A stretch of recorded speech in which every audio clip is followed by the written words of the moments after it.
Even if you don't have a premium subscription, you can still choose playlists on Spotify and, with limited skips, navigate through said playlists.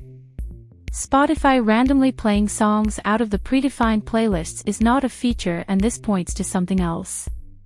Either your account is compromised or there's something wrong with the app. Whatever it is, you should fix it easily with the steps we provided below.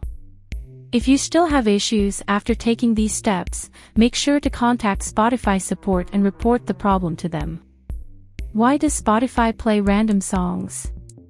Disabling shuffle and autoplay in Spotify settings are obvious, but the nature of this problem probably doesn't have much to do with those. Also, check the queue list if there are some songs that you added to the queue by mistake. After that, go straight to Account Overview and change your password. You should probably remove access from third-party apps, too. On Android, you can clear the local data or reinstall the app. On the web, disable browser extensions and clear data for Spotify. 3. Reset the app. If the steps focusing on securing your account didn't help, you can try tackling possible app issues.